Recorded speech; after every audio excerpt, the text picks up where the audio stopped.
quero saudar a plateia e a mesa na pessoa da Jó, nossa querida deputada, que a melhor maneira da gente homenagear todos é na mulher. E dizer da satisfação de estar aqui, muito mais pela participação como presidente da Frente da Engenharia, Infraestrutura e Desenvolvimento Nacional. A gente pegou essa tarefa graças ao incentivo, e a primeira coisa que eu queria fazer é saudar a FIENGE, FICENGE e os sindicatos que aqui estão, os CREAS que aqui estão, porque estão se mobilizando e dizendo que precisa fazer o que o nosso querido Clemente e o Tadeu, de certa forma, Antônio Tadeu disse, que é se mobilizar, não ficar parado, nem esperar que o Congresso faça por ninguém. Porque o que a gente... foram essas instituições que me fizeram voltar a ser engenheiro. Eu exerci durante 10 anos em várias obras no Brasil, depois que passei um período como professor do estado de Alagoas, depois mais no Rio e um pouco em Curitiba, mas a minha vida foi metrô, obra do Rio-Niterói, sei lá, Cotebig, trabalhei para a Petrobras na Bahia de Ilha Grande, lá em Angra dos Reis. Depois é que eu vou para o Sindicato dos Engenheiros no Rio, fui onde eu e Clóvis, essa turma, boa parte da turma que eu me reencontro, né? E de lá, esse ano é o centenário dele, o Teotônio Vilela, e fazendo a federação me fez representar ela no Congresso, nos projetos que estavam desenvolvendo, que hoje quem faz esse papel sou eu. Mas como presidente da frente, eu quero inclusive comunicar que a gente conseguiu 8 líderes, número mínimo para que o presidente coloque em prioridade a questão da criminalização do uso inadequado dos engenheiros, quem exerce a profissão de engenharia e arquitetura de forma criminosa. A gente está lá esperando que o Rodrigo agora cumpra, porque tem 10 anos esse projeto lá. E a gente conseguiu 10 partidos, com 10 líderes, dizendo a ele que ele tem que dar urgência. Porque a urgência que ele quer faz como essa que você falou.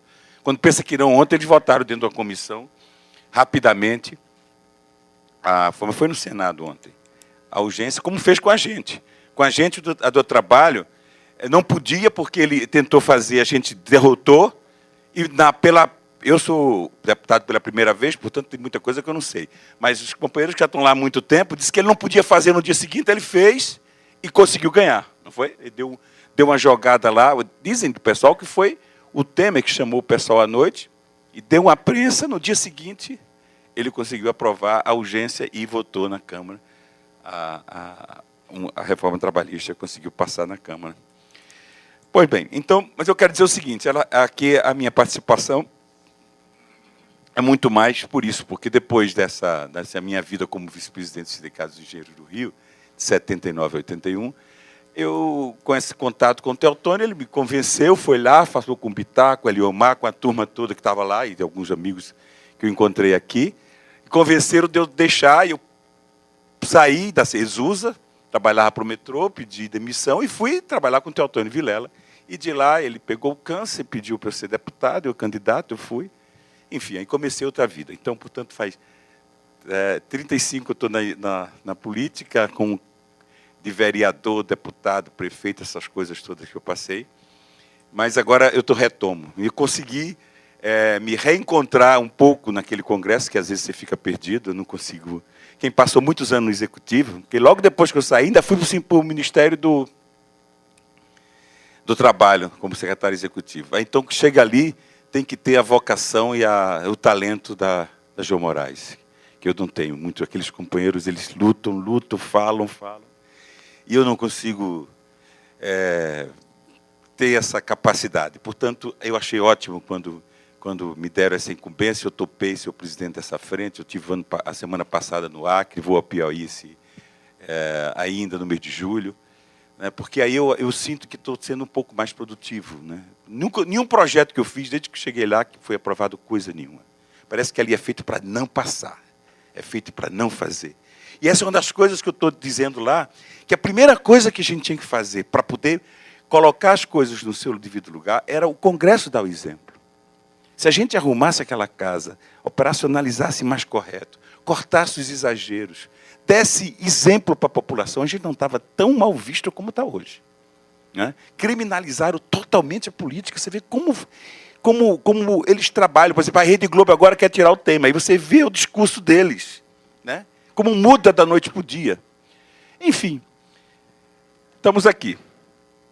Nessa luta, eu quero agradecer a FICENGE, a Federação, os sindicatos, os CREAs do Brasil todo, que além da Frente Nacional, da frente mista, portanto, nós somos senadores e deputados, são 2 mulheres que são engenheiras naquela casa, estão conosco, né, mas tem Alice da Mata, vice-presidente da frente, não é engenheira, mas ali, se as outras não quiseram, não puderam. Não tem uma. Eu acho que a nossa querida do PCdoB, a nossa presidenta do PCdoB não é? Ela é. Luciana ela aceitou ficar na direção. Ela é engenheira, ela aceitou ficar na direção. Porque o problema também é que o pessoal não tem muito tempo. Então, tem mais de 200 membros dessa frente, mas na hora de trabalhar, a turma tem 200 coisas, se divide em um grupo que trabalha muito pequeno. Mas o que está acontecendo? Os estados estão fazendo... Eu estou já respondendo um pouco, meu presidente Clóvis, aos desafios que foram colocados aqui por eles. Que é o que a gente está fazendo? Né? Bahia, Acre, Alagoas, Piauí, São Paulo anunciaram, e Brasília anunciaram que estão fazendo, dentro da Assembleia Legislativa, a Frente Estadual de Engenharia, Infraestrutura e Desenvolvimento. Ou seja, os engenheiros, eu acho que é uma coisa maravilhosa, e queremos ampliar para todo o conjunto dos técnicos, né, participarem mais do processo. Né? Eu acho que se esse país tivesse a gente com mais poder na escala de intervenção do país, né, nós somos muito pouco. Nós não chegamos a 10% na Câmara, no Congresso. Não chegamos a 10%. Nós temos ali é o agronegócio, são os empresários, hoje a igreja é não sei quem, é a grande representação lá, os bacharéis de direito, então é uma coisa fantástica lá dentro. Não é isso? O que tem mais? Tem o grupo da Bala, que é grande e forte. Bala, boi, Bíblia, ela está dizendo. E bola? Pois é. Se a gente... Eu quero colocar isso porque... Não tem 50%, não tem menos de 10%, tem 40 e poucos. Pois é, mas veja só, mas a adesão foi tão grande que eu acho que a gente tem para quem falar. Isso é que eu queria... Estou indo a esses estados todos para dizer ao pessoal o seguinte, olha, é a hora da gente entrar.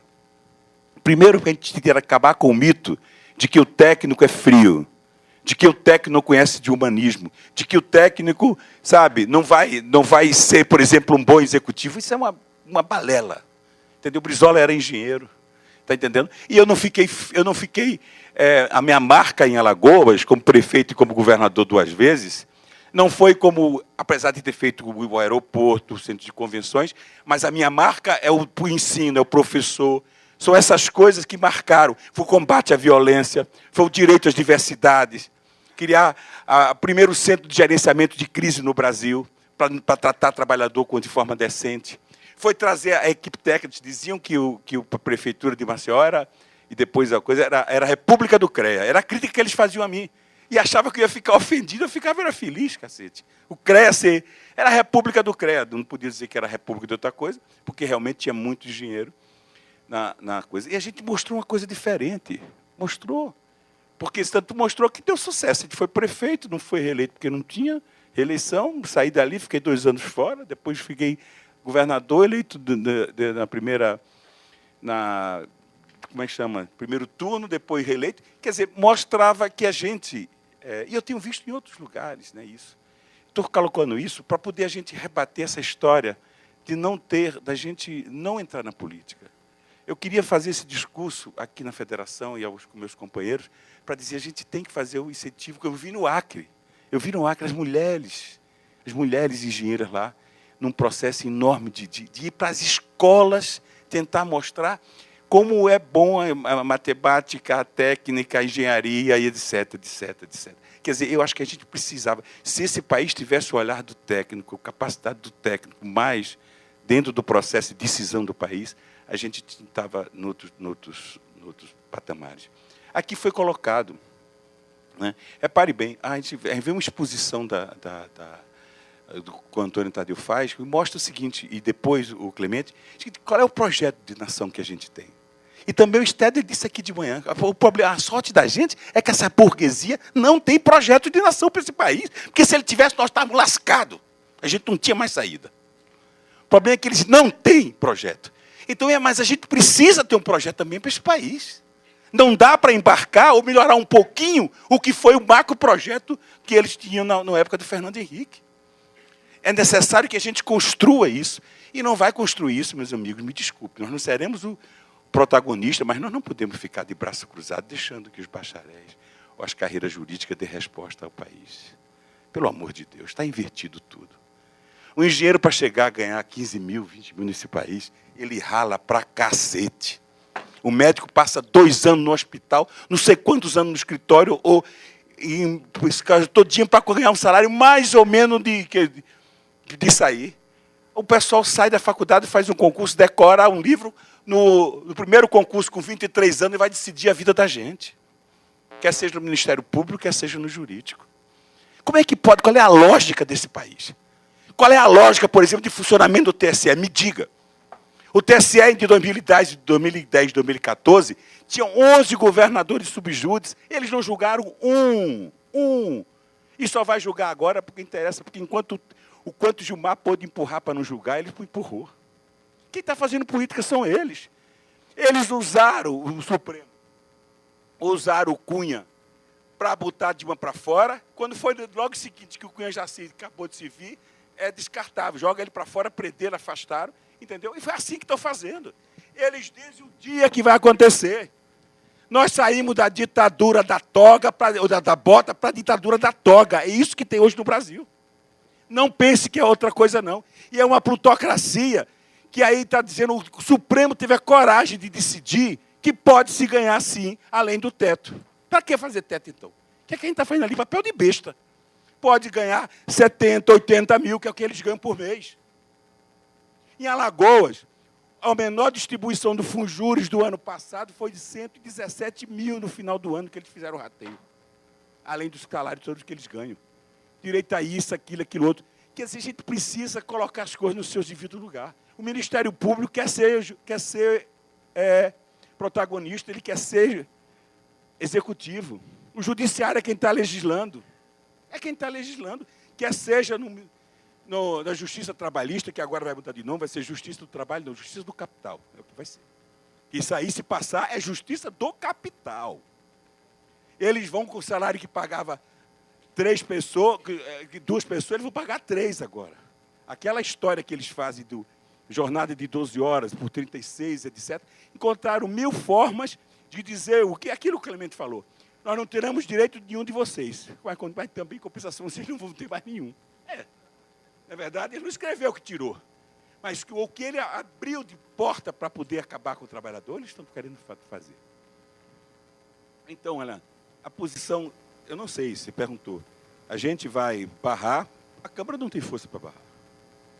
A Câmara não tem força para barrar. Já passou o trabalhista, a Previdenciária ainda está reagindo, por isso que eles não marcaram, eles têm medo de perder, hein? Por causa da rua. Aí a turma do governo tem medo de botar a cabeça, porque aí eles não voltam. Aí eles não estão adiando a votação. Mas ninguém sabe até onde encontra. Então é preciso que haja, aí que eu digo, a movimentação externa da sociedade para poder fazer com que aquele Congresso crie vergonha na cara. Olha, e outra coisa, agora ele falou uma coisa certa. Porque quando o pessoal esculhamba todo mundo. Não quer saber se tem 200 que prestam, 300 que não prestam, não quer saber.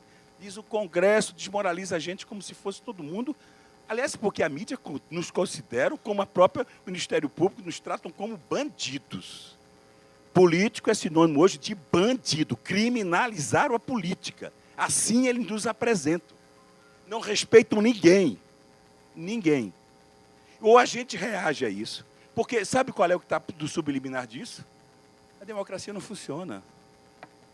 Entendeu? Não funciona. Ou bota o militar, ou vai botar eles. Perguntam, para quem vai ser o líder que vai fazer esse mandato de transição? Carmen Lúcia, Joaquim Barbosa, Meirelles. Quer dizer, um banqueiro. ou alguém da Justiça. Só faltava dizer o Janot, alguém do Ministério Público.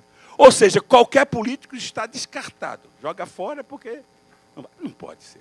E aí eu estou reagindo dentro do PDT, dizendo que o protagonismo tem que ser político. Nós não podemos aceitar qualquer outra hipótese, se for a regra da transição, que talvez seja melhor. Olha o que eu estou dizendo. Olha, no primeiro momento parece um discurso muito conservador. Mas repare bem. A Constituição, diferentemente do que foi dito aqui de manhã, não estabelece se o Amazonas foi feito indireto, vai fazer direto porque já estabelecia a lei. Mas, no caso de presidente, a Constituição já diz que é indireta. E sabe por que eu acho que talvez seja? Por exemplo, eu não gostaria de colocar o Ciro, estou falando do Ciro, cada um tem o seu candidato, numa fria dessa. De candidato agora, direto. Ele é fada para entrar no processo eleitoral que vai sair em outubro ou novembro. Quando chegar em junho, já é eleição para outro ano. Ele vai resolver o problema. Que 4 anos o cara não resolve, é queimar o Ciro. Ou queimar qualquer um outro. Eu acho que, se for respeitar a Constituição, que nos faça com um cara que já mostrou, e eu dei até o nome de outro, não é porque é lagoano, não. É porque mostrou onde passou que é homem de bem e que dialoga com todo mundo. Eu disse que meu candidato a presidente seria o Aldo Rebelo. Era meu candidato a presidente, de transição. Dizendo, não vamos fazer a Previdência, não vamos fazer isso, vamos fazer só isso, vamos dar essas garantias, vamos fazer aquilo outro. Ou, se for para atender o povo, não é eleição direta para presidente, não. É geral. Todo mundo faz para votar no outro Congresso, não naquilo. Aí sim, é geral. Aí sim. Aí eu aceito, se for nessa base. Está entendendo? Porque se o Congresso, qual é a tese que foi lá do PDT? Esse Congresso não tem moral para eleger um presidente. Então não tem, tira logo o Congresso, porra. Tira logo o Congresso. Vamos fazer logo a eleição para todo mundo.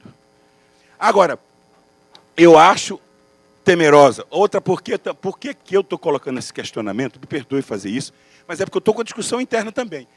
Por exemplo, eu fiz a proposta da PEC 312.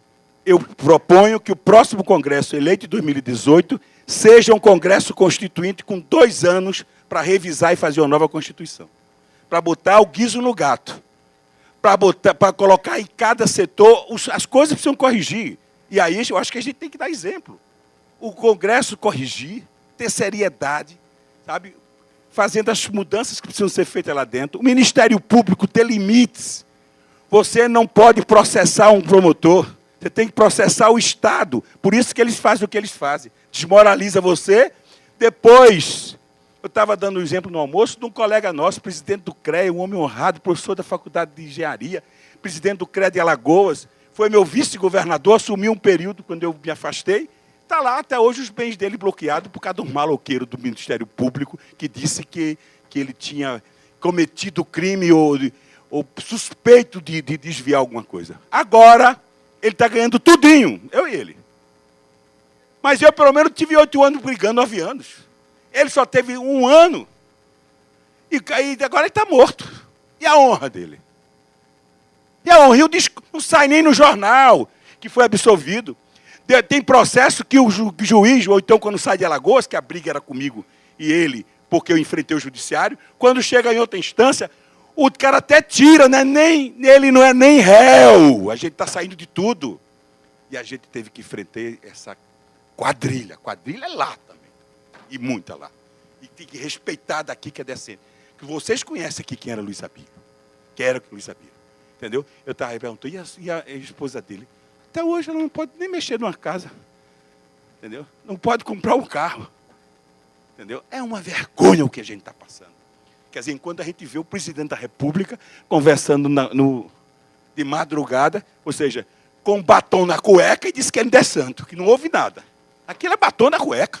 Está entendendo? E está lá como presidente da República e a gente vê pessoas, entendeu, honradas, que passaram a vida para fazer com decência. E um sujeito acha, não gosta de você, levanta o processo. Você que se salve. Ele, quando bota na imprensa, você suspeito disso, é como se já tivesse sido julgado. Para a opinião pública, a gente deu tanto equívoco com o Ministério Público que parece que já foi condenado, você já é bandido. E quando você ganha, não sai uma linha na imprensa. Uma linha não sai.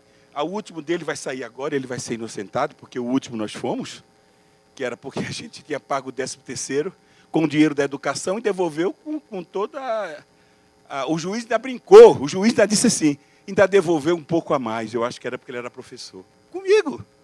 Porque eu tinha que devolver só o dinheiro de embaixo, não prejudiquei a educação, devolvi depois o dinheiro, que estava lá, era do fundo, e corrigido, ele ainda tirou a onda porque um pouquinho a mais. E esse juiz e o desembargador que deu nos favorável e me tirou depois de 10 anos. 10 anos você pagando advogado, se defendendo, e o cara te chamando colocando suspeitas em cima de você. Então são essas coisas, meus amigos, que a gente precisa, que ninguém, a grande massa, esse povo, não consegue saber. É como se estivesse só na política. Por isso que eu digo, quando eu vejo um professor ou uma pessoa dizer assim, eu odeio política, eu queria estar fora. Não tem que estar fora. Porque aí é o culpa a rapaziada que está sujando a gente e a gente levando o nome. Então é fundamental que a gente possa criar um projeto de nação. E esse projeto de nação passa pelos técnicos, pelos engenheiros, pelos arquitetos, sem querer ser mais do que ninguém. Nós não queremos. Nós não queremos não existir. Nós não queremos não existir no processo de poder do Brasil. Porque lá nós somos cocô do cavalo do bandido. É o que nós somos lá. É assim que a gente é tratado lá dentro. No Congresso. Não tem peso nenhum os engenheiros, os técnicos, nem nada. Para você ter uma ideia, a OAB tem 3 representantes para o Estado, né? No Conselho Federal. Sabia? 3. Todos os outros conselhos é 1 por cada unidade da federação. Sabe quanto é dos engenheiros? Só 12 ou 13, parece. Até hoje a gente luta feito um condenado para ter direito a 1 por Estado, não é verdade? Reveza-se, às vezes o Sudeste passa anos sem ter um representante, quando tem 70% dos técnicos do Brasil. Rio, São Paulo e Minas. E eles não aprovam. Eu estou lutando, antes de ser da frente, já lutava e está lá, dormindo com o Diogo, esse ministro que está lá. E ele, cada dia, ele inventa uma história, joga para lá, joga para cá, joga para lá, joga para cá, e não aprova. A outra é a gente que estão brigando agora por carreira de Estado. Porque na hora que nos entender como carreira de Estado, não faz como eles estão fazendo hoje. Hoje a regra é terceirizar tudo. Não tem um engenheiro, quer dizer, você não tem dentro do Estado a profissão. Não vale a pena. Quer dizer, o governo não tem quem confiar. Se ele quiser fiscalizar, qual é o tempo? Se ele quiser fiscalizar, tem que contratar um terceiro para lhe fiscalizar. Você não tem memória, não tem nada. Quer dizer, como é que pode? Então, o Estado não precisa ter o seu quadro técnico de confiança? Que país é esse? Que país é esse? Olha, o que eles fizeram agora, concorrência para a Petrobras, para a Copérg, convocou 30 empresas internacionais. Agora está o conflito. A Fiesp sustentou e financiou o impeachment, agora está pé da vida, porque o Temer está lascando com eles. Não é a Bimark brigando as empresas, porque o que eles têm feito é efetivamente desnacionalizar o país totalmente. Aqui e outras coisas que não foi dito aqui que eles estão fazendo. Estão acabando com o país. É isso que o senhor Temer está fazendo. E a gente vai ficar de braços cruzados assistindo isso. Meus amigos, não pode. Não pode. Então, eu não vou passar do tempo, não. Eu só quero dizer o seguinte, até porque eu termino morrendo. Eu quero dizer o seguinte, a gente tem que reagir. E é multiplicando, brigando, trazendo essa turma para cá, que pode ensinar, dizer que a gente não tem mais saída com a Previdência, aquela turma da Globo, com a cara mais cínica. Diz ou faz, ou o Brasil está acabado. Quer dizer, não tem os números, mentem, tem a DRU, eles tiram o dinheiro que era para a Previdência, jogam em outra coisa. É um cinismo impressionante ali dentro. Vocês são heroínas que estão lá, não sei quantos anos. Quantos anos você tem lá de mandato? Jó? 10 anos. É uma heroína. Eu não sei que aguento nem 2. Entendeu? Que eles resistem, esse povo briga. Você precisa ver eles na comissão, não é não? Eu fico encantado com eles, porque eu não nasci para aqui. Entendeu? Agora, eu só sei que é fundamental e não há outro poder. Não há outro. Nem pode o judiciário, nem pode o Ministério Público, nem ninguém ser mais do que ninguém. Ali é a força do povo. O que a gente precisa para completar é tentar dizer ao povo o seguinte, olha, sabe que esta merda está ali? É porque você botou esta merda. Vocês votaram nessa merda. Você pergunta assim, Tu sabe quem foi seu deputado federal? Metade não sabe quem foi. Ou mais da metade. Sabe por quê? Agora ele sabe se votou na Dilma ou no Aécio. Ele sabe se votou no Cabral ou se não votou no Cabral. Porque eles votam para governador, para presidente e para prefeito com uma lógica. A lógica dele. Para deputado, ele acha que é uma coisa banana. Se o primo pedir, se alguém pedir, se o vizinho falar, eles fazem com o maior desdém.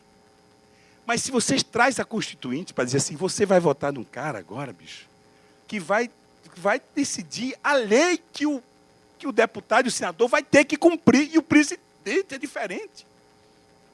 É a gente se lembrar de 85, quando a gente dizia, vai ter eleições diretas. Naquela época encantou a eleição direta, que fazia 20 anos que não tinha eleição para presidente.